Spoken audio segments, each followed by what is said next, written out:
Yeah. Hair flip. Yeah, I'm a badass bitch. I don't like it. Hair flip. Yeah. Oh my god. So you guys should be happy. Oh my goodness. Hair flip. But anyways, hair flip. And hair flipping on these hoes.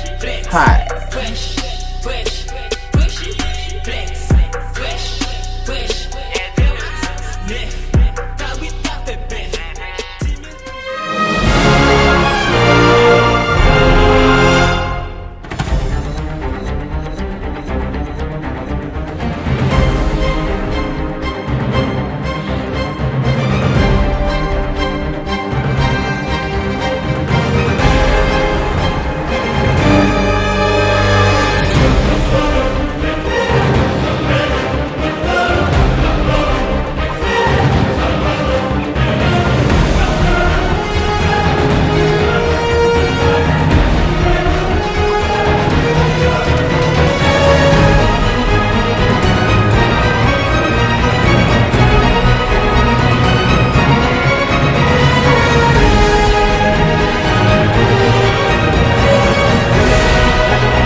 Most people are aware of the messy love triangle between Biggie Smalls, Faith Evans, and Lil' Kim. Evans and Kim have both spoke about it over the years, with Evans speaking about it more recently on an episode of Lifetime's docuseries Hopelessly in Love. Faith Evans also talked about another love interest in Biggie's life. At the time of his death, Biggie was dating upcoming rapper Charlie Baltimore. Evans and Biggie met at a promotional photo shoot for Bad Boy Artist. Biggie didn't drive, so Faith gave him and his crew a ride back to Brooklyn. She later discovered that Biggie snuck her number from her contact card that was at the shoot. They married within a month of dating and embarked on a whirlwind relationship. Though they loved one another immensely, Biggie was always involved with other women, including groupies and his rap protege, Lil' Kim. Hard as time goes on, have we seen the essence? I see that poster on the wall behind you, which is not the most tame poster I've ever seen. Right. I love that poster. I love the poster too. But I love you too, Luke. Yeah. How much more raw or more hard is your music going to become, you think, down the road? Well, I feel being in the music industry, one thing that rappers or anyone in the music industry shouldn't be afraid of is they shouldn't be afraid to grow. And of course I'm going to grow. I'm still young. And my music may change, but I will also cater to what I've always been doing, which is the sexuality and, a little bit of harsh grammar. But it will change because the world and the public will be able to see that I've grown, and I want everyone else to grow. It's the same thing with my music. I want every child that's listening to my music, teenagers, I want them to be parentally advised by an older person, their parents, whoever, because I want them to know that this is what I've gone through. This is what my struggle was. I want them to know that there's more to life than what I've gone through, but that's why I'm doing this now. We're making money from it. We're doing it legally. We're not hurting anyone. Like Luke said earlier, we're not talking about molesting children. That's something I'm totally against. We're not talking about child pornography. We're not talking about pornography, things like that. So. All right. Lil' Kim, Luke, sit tight. When we come back, more phone calls. I just want everybody to know out there, what's been going on. I heard you were like close to being homeless or homeless. Can you give me I just needed to build a little foundation right now. Yeah, well, when I was 15 years old, I was kicked out of my house. So I was on the street. I was basically homeless. I was forced into doing things that I didn't want to do. You know what I mean? Like, dipping and dabbing with guys that was selling drugs and doing all other types of stuff. And it just, one thing led to another. I was, just in the street doing what I had to do to survive and, messing with this one and that one. So when did the rap game start for you? Well, Biggie and I always lived on the same block, so we used to always see each other. And he was like, one day he heard I knew how to rhyme and stuff, so he was like, yo, you got to rhyme for me. So, allegedly, when Lil' Kim had first came out, she was already seeing Biggie. She was already dating him. She states on public occasions, multiple occasions, that she was seeing Biggie before Faith. Now, let's do some math. Alrighty. Faith was an adult when she met Biggie, but Little Kim was not. When she dropped the Hardcore album, she was around 16, 17 years old when she did the photo shoot for Hardcore in the poster. This is a teenager that we are looking at. Allegedly, Biggie was already sleeping with her. Biggie was an adult. He was over the age of 18 years old, sleeping with technically a 16, 17-year-old. You know, at the time, I believe Biggie was around 20 years old, around the leaving 19, journeying into age of 20, and on his way to, 21. After that, was already dating a minor and sleeping with a minor. Little Kim tries to avoid the fact that she was sleeping with Biggie as a teenager, but the proof is in the pudding. She states that she was in a relationship with Biggie before Faith. And not only that, Biggie died at the age of 24. So if you were in a relationship with him prior, then that means that while he was married to Faith and before he married Faith, you were already sleeping with him. You were working with him starting at the age of 15 when she, ran away. She had already knew Biggie. They stayed on the same block pretty much. They knew exactly who each other were. And Biggie knew that Little Kim was basically a child. So when Little Kim got kicked out at the age of 15 out of her household, she states that, I did a lot of things, that I regret, having sex with a lot of different men and, dealing with a lot of drug dealers, some of them abusive, some of them not. And Biggie was definitely a drug dealer. He used to sell drugs in the same neighborhood that Little Kim states that they met each other. So it's pretty factual that Little Kim started having sex with Biggie while she was a teenager and he was a grown man. I think it's just a certain mechanism for a lot of people when they're dating somebody older and they know that they are younger to keep the secret. I believe that Little Kim did not want to embarrass Biggie. And I also feel that she didn't want to, taint this image, this legacy, that he had left behind. It is alleged that Biggie was very abusive, that he used to beat Kim. He used to pull guns out on her. He would disrespect her by having all type of sexual situations in front of her while they were allegedly in a relationship. So she went through a lot when she dated Biggie. And I think that Kim tries to sugarcoat it for Biggie's image. But let's keep going throughout this video to gain more information and more understanding on this whole situation. He was like, yo, you gotta rhyme for me. I heard you know how to rhyme. I was like, I don't know how to rhyme. But I was playing because, I used to do it for fun. Right. It was just fun. And then, I just rhymed for him one day, and he was like, yo, I'm messing with you. I'm taking you with me. Get out of here. And he promised, and he always did. And then one day, was like, he had this idea that we should do Junior Mafia, and Little Kim should be the lieutenant. Right. Oh, all right. Telling the guys what to do. So, then that's how we did it. We just, went from there, and it blew up. I didn't think it was going to be as large as it, Right, no, expanded. Definitely. I mean, you came out hard, and the name of the album is very true. It's definitely hardcore. Mm-hmm. But do you think that is an attribute from being in the streets or coming from the streets? Of course. Everything that I talk about is what I know and where I've been. Right. You know what I mean? I'm not saying, this is Kim does this every day, but of course with my men, Ryan Closewood, we do some of those things. But I'm not with this guy that I know, and I do believe in protection. When you do have sex, what I mean. That's a big must. And at the same time, my lyrics are explicit because that's how you capture people's attention that are from the streets, just like you. Right. And I'm just telling a story, and I want people who aren't from the streets to also know where I'm coming from. And the only way they're going to know where I'm coming from is if they know where I've... The constant infidelity and hurt proved too much to bear, and they were on and off for much of their relationship. Evans found it difficult to try and maintain a home while both of their careers rose. Evans and Biggie separated for good when she discovered he was dealing with Kim.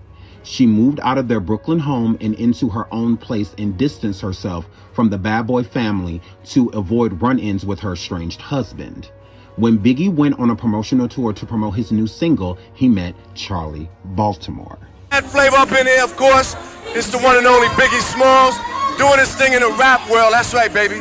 What's up, man? From dance tracks to video music box, I'm back with you, man. What's up? I mean, I'm just chilling, man. Trying to stay out of trouble. Yeah, well, hey, man, you got a lot going on. Are there any movie deals, anything for you coming up? I mean, I got a few scripts, but, just taking my time trying to really take control of the music. more than anything before I jump on that movie. I got a few scripts that I'm interested in. All right, I understand that your album is going to be dropping in July, right? Yeah, hopefully in July. I mean, be ready for July, but I might want to do some more songs or something. All right, because I was checking out the Bad Boy tape, and Puff Daddy was letting everybody know, eventually it's going to drop sometime in July. Yeah, July 4th, we're going to drop the joint, but... Okay, so you was nominated for a Grammy, you did your thing, you're working with a lot of people, Junior Mafia, and I'm sure there's some other groups that you're trying to work with as well, right? Yeah, we just finished Junior Mafia album, just went gold, and we're trying to drop Little Kim album, Queen Bee this summer. I'm just trying to keep working, man, keep paid, stay keeping money, keep moving. One thing I appreciate about you, your style is unique, man. I've been following you from the beginning, baby. I really appreciate, you adding accent and complimenting the rap industry. I'm just trying to keep it 100%, It's my neighborhood, so I don't know nothing else to rhyme about but my neighborhood, so that's what I do, That's right, we bigging it up for Uncle Ralph today, man. His birthday and all that. Partner right there, Biggie's business partner, Lance Riviera, said that Biggie claimed Baltimore from the start and introduced her into the already messy love triangle that involved him, Evans, and Kim. Though Evans was far from the Bad Boys family, that didn't stop friends from reporting Biggie's relationship with Baltimore back to her. Quote, I just remember hearing that he would be out and around places with her, Evans recalled. And I'm like, wow, he's dating someone like that, because he sure wouldn't be cool if I was doing that. That would not be okay. I was still his wife and I was hurt about it. Buying the records, they want to know the truth about what's going on.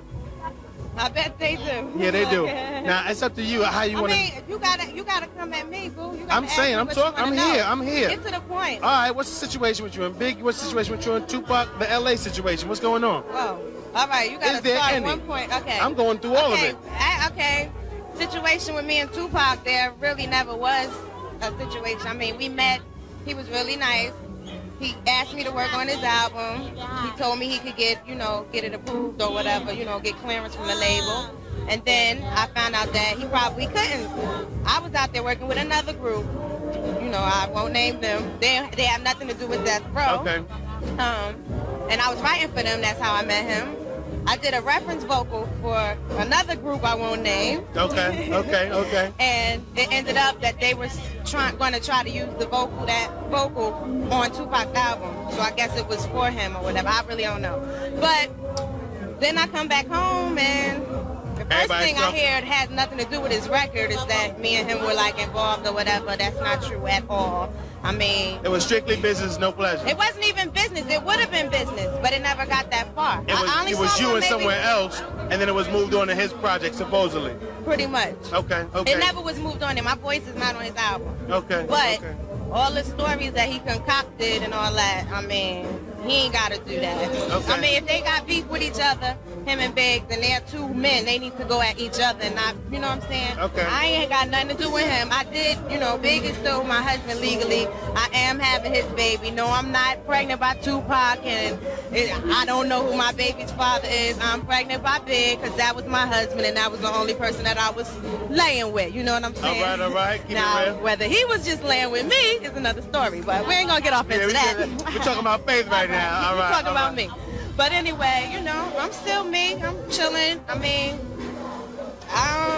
as far as me and him, we don't really interact right now because I think he's being kind of tasteless about the way he's doing a lot of things. Right. And I've been waiting for the chance to say this, because regardless to whatever's going on with us, he's still a married man. He all on the radio talking about he's sleeping with this one and that one, and and that's not right. Even if I was involved with somebody, I wouldn't be out doing it like that, especially not when I'm carrying this man's baby. You know what I'm saying? We are legally married, but we don't live together, anything like that. Every once in a while, we run into each other, but as of right now, I'm kind of bitter, so I really don't think it'd be a good thing if we did, run into each other. Okay, let's make up another scenario. You and him not running into each other. You and this. I mean, we run into each other, but I'm just saying, as far as the legal thing, it's not really active right now. We both spoken to lawyers, but nobody really signed a paper. Make it official. Right. Okay. That's it. Okay, he was on the radio recently talking about Little Kim. Oh yeah, that's another thing. That's phony. Okay. I'm real, first of all. I'm real cool, I'm real down. You know what I'm saying? If you cool with me, we cool, and that's that. You know what I'm saying? And this was somebody who I had up in my house, taking her to the gym, you know, about to take her shopping, give her my style. Things like that. And all in all, she's sleeping with my husband. It's like a big soap opera, which I feel stupid even sitting here talking about it, but it's all a part of my life. But I'm not even all up in that. I'm chilling. I'm me. I'm going to stay me. God going to take care of me. No I ain't up in all of that No mess. question. That's them. They can have it. I mean, They are the faithless. I probably never would have found out because I didn't know all that time we was married. Yeah, they were sleeping together. I believe he said on the radio that it started on a tour. That's not true. Right. She was in my house and things like that. Come to find out, but then you know, that's not even the reason I stopped speaking to her. You know, I just stopped speaking to her because I could tell that she was kind of phony, but I guess she was real phony. You know, but whatever. It ain't no. I don't have to have no beef because I'm chilling. None of it like. You don't gotta go there. Just say a prayer for him and keep moving. Exactly. Because you know, in all of this drama or whatever, I ain't never do nothing wrong. I'm being looked at probably by some people like, you know, I'm the bad person, but little do they know that I was subjected to a lot of unnecessary things, and I was just this man's wife, you know, trusted him and a lot of other people, and you know, it happened. Despite being separated, Biggie had Riviera call Faith Evans one day and asked her to be his leading lady in the video for his single, Get Money. Evans declined. As a way of getting revenge, he put Charlie Baltimore in the video. The issue was that the concept of the video centered around his issues with Evans. The song included many subliminal disses towards his wife. His quote, he said, "I need a lookalike like Faith that I can kick out of my house. I want Charlie Baltimore in the video," Riviera recalls. To make matters more complicated, Kim was featured on the song, and Riviera knew it was messy to include all of Biggie's love interest in the same video. He always warned Biggie that it wasn't a good idea, but he moved forward with the concept anyways. Person all the fucking time. That shit didn't happen in the studio with me and Faith. Faith was the one that was mad all the time. Because I was the mistress, I guess, whatever. You know? And I used to try to, you know, Faith was the one who wanted our relationship, and this is real shit. He wanted our relationship to be more public. I was a young girl, so to be honest, you know, I was messing, this guy was married, and at the end of the day, we were together first, so I guess it was being that, like, okay, we had our relationship first, you know? I didn't really know how to deal with that. I was young, you know? If I could do it over, I wouldn't mess with a married man again, you know? But I was young. So at the end of the day, like, you know, she was more mad at the situation than I was. Right. And when I look back at it, damn, you know, she was married to the dude, but he was fucking everybody. What the fuck? He was a piece of shit, and I love him, don't get me wrong. But he was a piece of shit sometimes, but that's my baby, I love him. But he could be what a man does. This is what men do, you know? So, I mean, at the end of the day, like, all that shit in the movie, that shit wasn't Faith. No, that shit wasn't how it went down. She was the angry one all the time. And not only that, but she used to do a lot of real rap. This is 50.com. Like, whack shit, you know? But the thing is I didn't have to say so in the movie. Baltimore says she met Biggie when she performed at a concert in her hometown of Philadelphia. After the performance, she asked the rapper for a photo. He asked her if he could take pictures of her, and they spent the next hour or so outside of the venue taking photographs of each other. Their romance blossomed from there, and she went on the road with him and eventually helped her career with her music and helped develop her rap skills. Her quote, "He had the best sense of humor and the best personality, so it was a natural progression into a relationship," Baltimore recalled. "He was definitely different from any dude I'd ever dated up until this point. Maybe about 4 or 5 months in, he was saying he loved me." I always did poetry and I always, you know, dabbled with rhyme, but I really started taking it seriously when I met the Notorious B.I.G. And, you know, he just inspired me and you know, kind of stayed on my head to write a rhyme every day, you know what I mean, to get better and better and better. And, you know, at first I thought he was just joking around, but he was dead serious. So once I saw he was serious and, you know, that he was really on it, you know, I started taking it a lot more seriously. And right before his death, we had a plan to start a group called The Commission, but unfortunately due to his death we weren't able to, you know, have that come into play. So his partner, when he passed on, basically just, you know, kept the ball rolling and signed me and Cameron as his first artist on his label. Obviously, you know, when someone dies unexpectedly and their death is untimely, there's plenty of things that you want to say, but you know, I'm a firm believer in the afterlife, and I definitely believe when you pray and, you know, you speak to the other side, they can hear you. I believe. And I just found that to be, you know, I'm not saying that people handle grief in different ways. I'm not saying that that's, you know, maybe that's how she really was feeling, that she wanted to roll across the floor in a funeral. To watch someone roll on the floor in a funeral, a crowded funeral, where this man's wife is standing in front of the funeral, of the congregation, singing her heart out, you know, and showing her appreciation, her love to, you know, her children's father, whether they were together or not. I thought that was quite classy.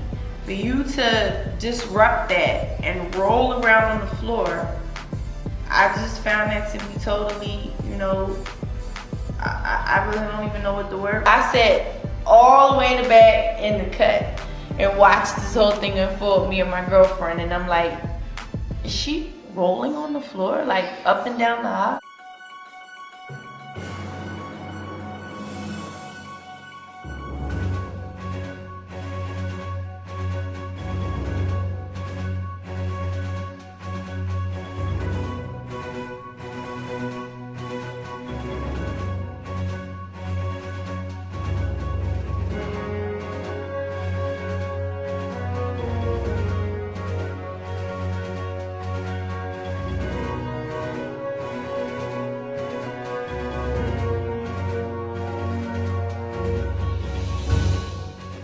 While Faith was singing. Was she crying while she was rolling, or she was rolling just to? Hey, she did the, you know, the Fire Marshal Bill thing, stop, drop, and roll.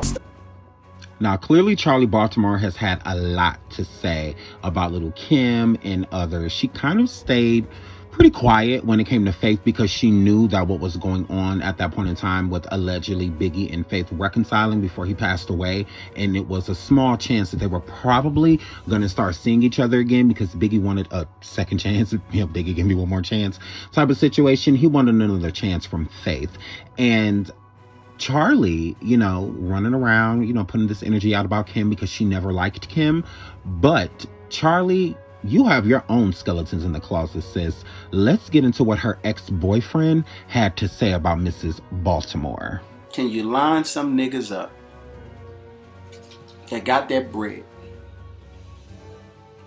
and I'll break you off? And I said to myself, bitch, you got herpes. You out your fucking mind. And you think I'm going to get niggas that I know to run up in that fucking cop? Now, let me give you her story. She lives in New York with a man. The guy owns a construction company. Now, how do I know this stuff? See, because we talked. So when I see the little shots, I'm seeing the comments and I'm saying to myself, these people don't fucking know the real deal. So anyway, she lives out here with a Jew guy. He's taking care of her, you know, he got a couple construction companies and everything. So she's leeching off of him. The motherfucker fucking under the sun, don't even fuck her. And she's there, she's stuck. So the Charlie Baltimore, as y'all know it, of this one and that one is broke. She lives with a man. She don't have her kids.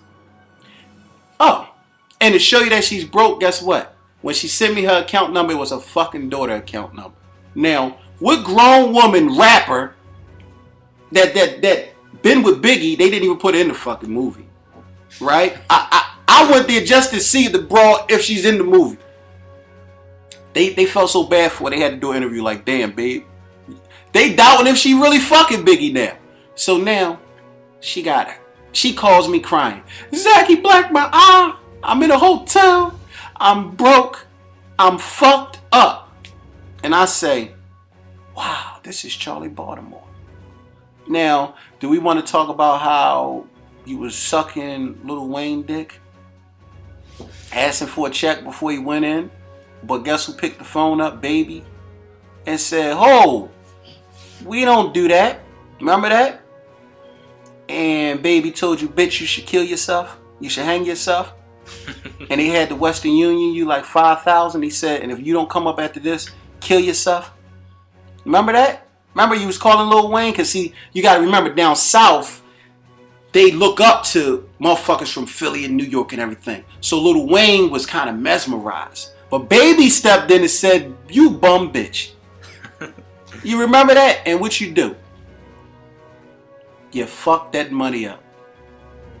Oh, now you want to put it out there like, "Oh, I got the pervert mobile, I got this, and I'm doing that." But guess what you forgot? Bitch, I'm the same motherfucker you asked to go to the fight with. Remember? And then the next morning you said, "Zach, we going to the fight? I need an outfit." From who? From who? Where the fuck what you wore yesterday? That's what you do. That's your outfit. You look good. What would you wear yesterday? Yeah, I'm talking about the night when I brought you the curry chicken and the Yingling beer. And you fucked that shit up. I'm talking about, usually girls, what they say, "I'm on a diet. I'm losing weight." She ate that whole fucking box. She's scrambling like that. Scrambling ain't the fucking word. You know she snort that coke. Oh yeah. Oh man, 8 ball a day. That's crazy. Make the pain go away. And Chichi say an apple a day. She doing a ball a day. I don't know how the fuck that shit went from an apple to coke, but somewhere along the line, that shit got crazy. She got lost in translation. She popped pills, she snort the coke, and she got some big ass hands. That's from shooting that dope in them hands. So it's crazy, man. It's crazy. So, you know, like I say in a nutshell, it goes like this, Sunday.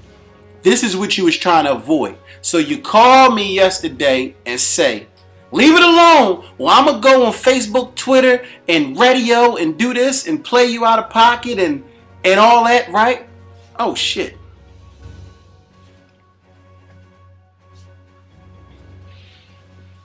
Look, you know what? We ain't going to do it no more. And this is Charlie Baltimore daughter account number. Now, why the fuck would I wire money in your daughter account? Because you don't have an account. Bitch, you broke, you busted. Only way we know you're alive is from your teeth from the medical records. If a motherfucker kill you right now and dug in your wallet, it wouldn't be nothing. Oh, Charlie, remember? You and Sunday got into a big fight and y'all compete with the same niggas and this and that. Bitch, you got herpes. This is all I can say. You got herpes. You wanted to go to the Paul Williams fight. You didn't have no money. You didn't have no clothes. You was tricking up in the A-loft with a couple niggas. And trust me, now if I tell the real deal about you, Charlie, and put it out there, you're going to be mad. Somebody going to fuck you up, and a lot of friendships and a lot of lines is going to be crossed, and this shit going to blow up in your face. So you better not throw fucking stones in the glass house, because you on thin ice right the fuck now. You on thin ice because you did some shiesty shit to some shiesty people, and you did some backstabbing shit. And I'm telling you, I put this shit out there. You know what it'll turn into. A lot of ass whoopings, a lot of bullets. Charlie Baltimore was unaware that she was being used as a pawn at that time. Charlie's quote, "I had never done a video before, so I wasn't expecting the events that followed with people thinking I was impersonating Faith," she claimed. The word spread about the video and the industry insiders waited in anticipation of the video release. Despite the label's attempt to spin the narrative to press that the intention was not to mock Evans, everyone knew otherwise. Both Kim and Evans were hurt by the video. Baltimore was Biggie's new girlfriend who was extremely public with him, unlike Kim, who he had a long-term relationship with that he never shared in the public. Kim felt she was being replaced and Evans felt disrespected. It was a sign to Evans that Biggie was serious about Baltimore. Evans and Biggie reconciled briefly with their son, Christopher Wallace Jr., when he was conceived. Biggie was killed in a drive-by and shooting in 1997. Said in an interview that he feels that you're more upset with the portrayal of how Diddy's acting like Rick Ross and Nicki Minaj are the new version of Biggie and Lil' Kim. Is that accurate? I love what Biggie said. He's absolutely right. Like, I mean, don't get me wrong. It's irritating to see her keep busting shots at me and not paying homage, and then you're going to bust shots at me. That's really irritating, yeah. But I love what he said when he said, yeah, I think Kim is more irritated with the fact that, you know, how the situation is going down, especially what Puffy is doing. Yeah, he's darn right about that. Puffy looks crazy right now. You know what I mean? That's why I said in my Baltimore show, Puffy, you should be ashamed of yourself. Because at the end of the day, if you're going to rock with anybody that hard, you should be rocking with me that hard. This is 50.com. If you're going to rock with anybody that hard. You know what I mean? And you can never make another Big and Kim. That's not going to happen. It's never going to happen. Like, what? You kidding me?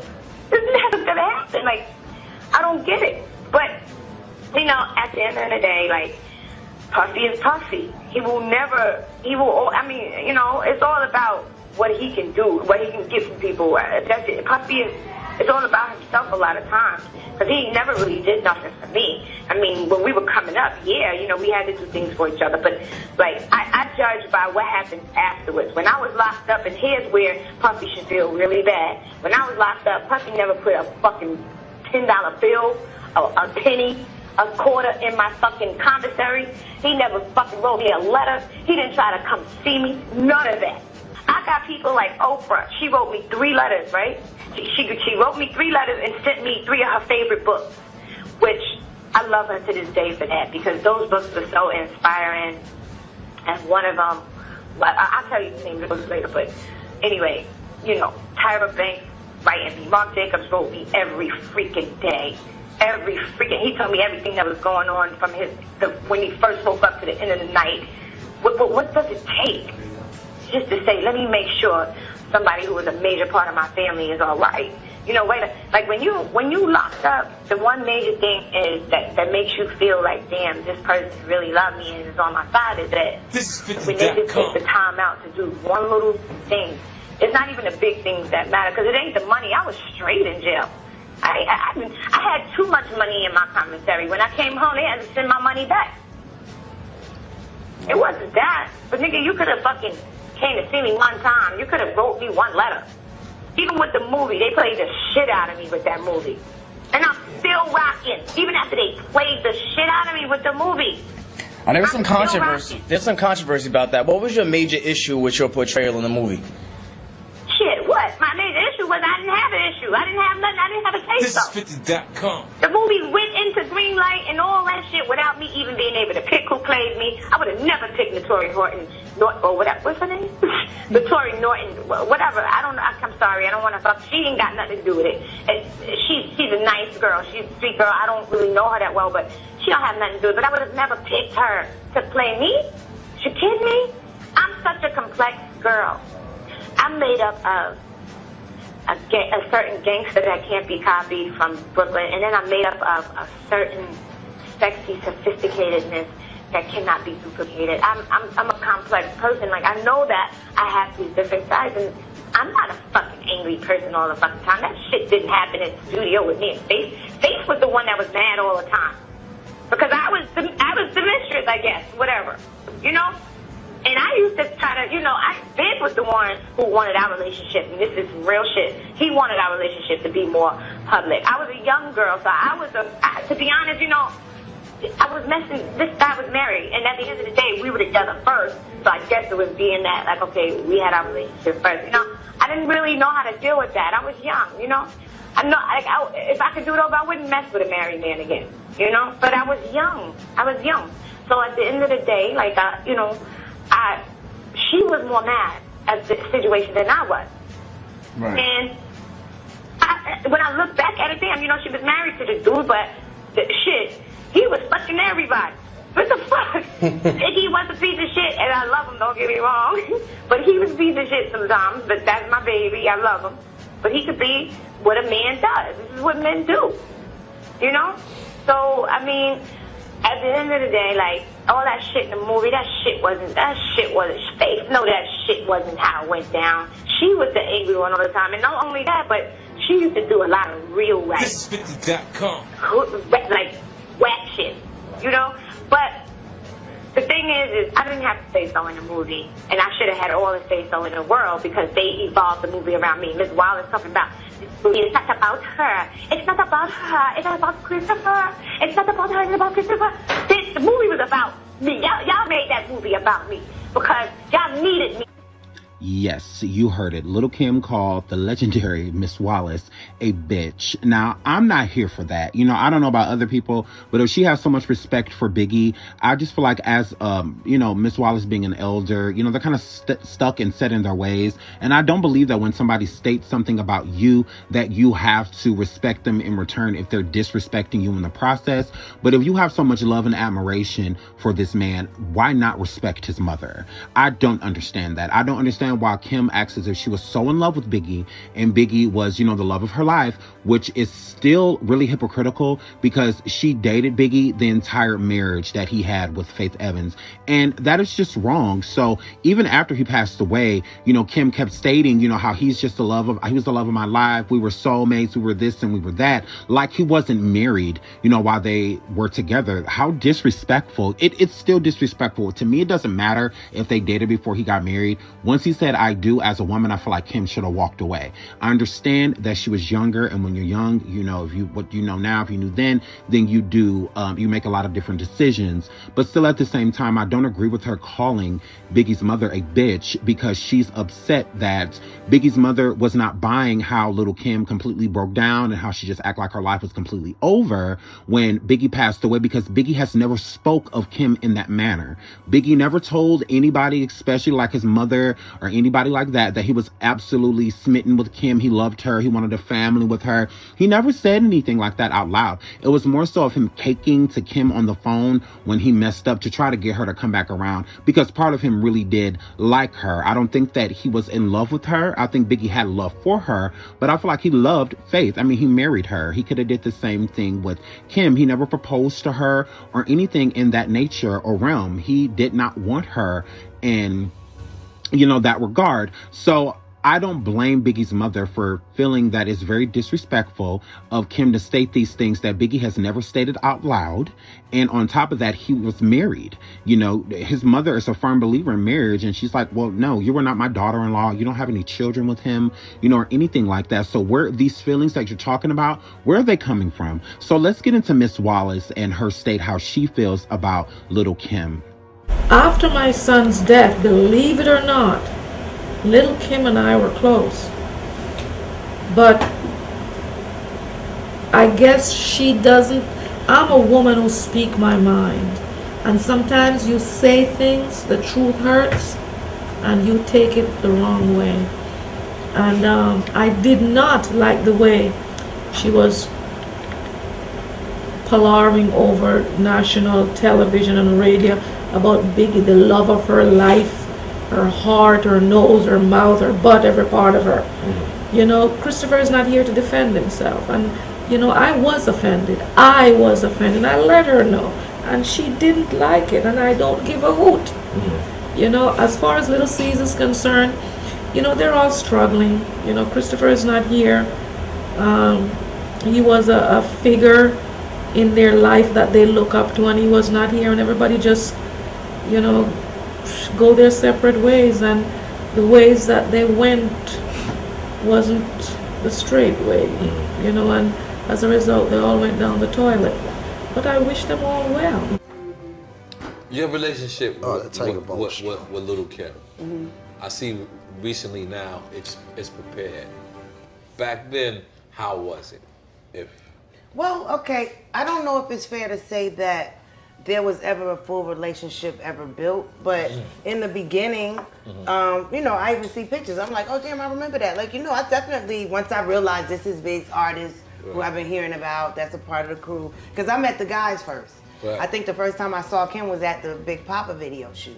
Okay. And I was like, who is that girl? And they was like, oh, that's Lil' Kim. I had heard about her before, but I think by, you know, initially I was kind of trying to be cool with her. I mean, I think we were pretty cool. I see pictures where, you know, I had on her glasses, she had on mine. You know, I was kind of being cool with her because I knew that was Big's artist, but I didn't know anything about their involvement. You know, I didn't know they was in any kind of relationship, but I was new. You know, I was new to their circle.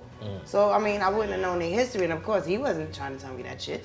But when I found out, of course, it was like, damn, you know, like, damn. What the fuck? All this time, right? You know? Right. But I can't say that, oh, she, you know, was she's your friend, and then she, you know, it wasn't like that. Or, you know, we didn't really build a relationship or have a history outside of me meeting her through knowing that she's his artist and me already kind of being cool with the guys for a few months. And, you know, like, okay, let me, you know, he kind of said in the beginning, wanted me to kind of be around her, but I think that was just that dumb young shit. Because then he realized, why the fuck did I do that? Hey, oh, that was dumb. Let me connect. But now, I mean, I think, I mean, just to be clear, once Big passed away, any ill feelings toward her, you know, went out the window for me. Her and anybody else, you know. It wasn't really anything to feel a way about.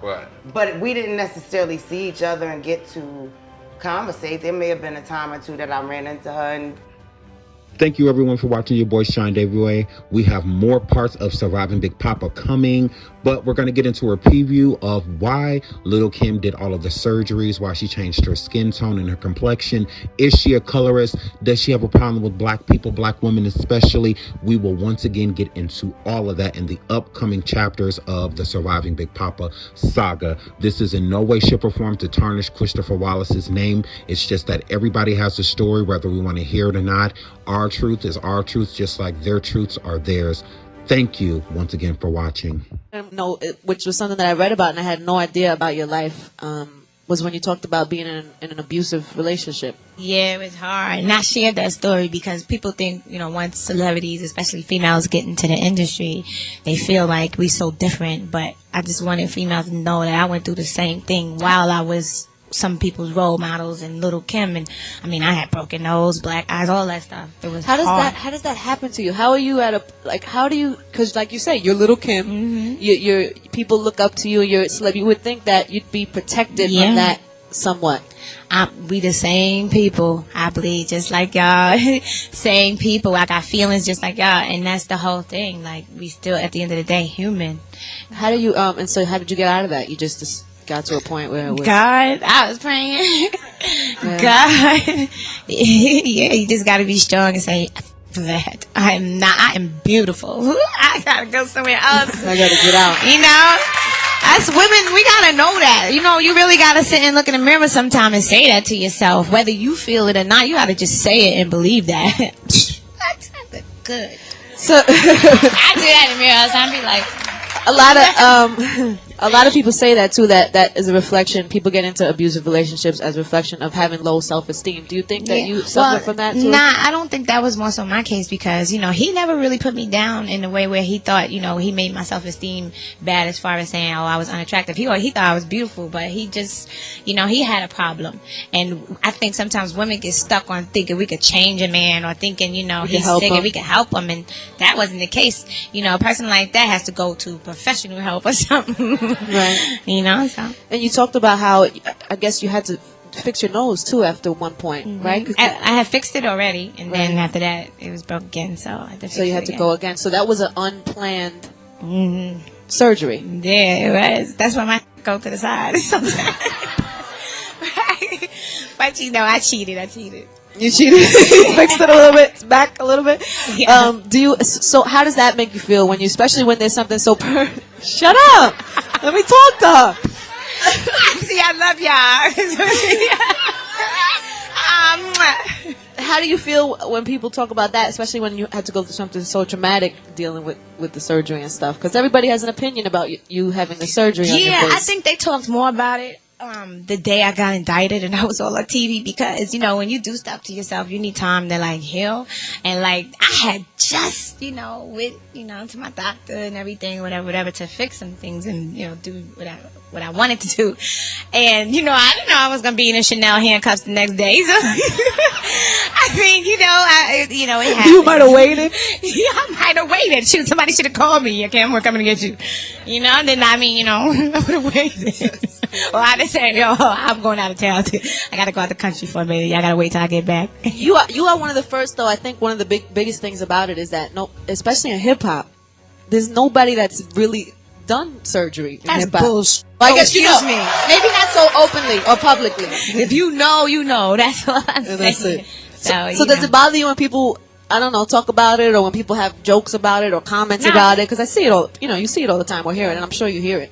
No, it don't bother me. It don't bother me because I told you I'm beautiful. I love myself. You know, I mean, you know, there's certain things that I think I was obsessive with. You know what I mean? In which, you know, I always have time to fix or whatever. But, you know, but the thing of it is that I think people think I did it because I had low self-esteem, but that wasn't the case. I think I did it because I was a little too vain, you know, at the time. So trying to be perfect. I'm a perfectionist. That's true. So I said, you know what? I got it. That was one thing. It teaches you a lesson too. You know, you got to pull back from certain things. But at the overall, you know, are you done? Are you finished?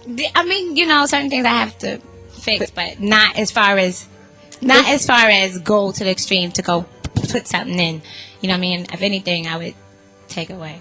Take away. Yeah. Okay. Because, you know, sometimes less is more. Sometimes more is great. You know what I'm saying?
Flesh,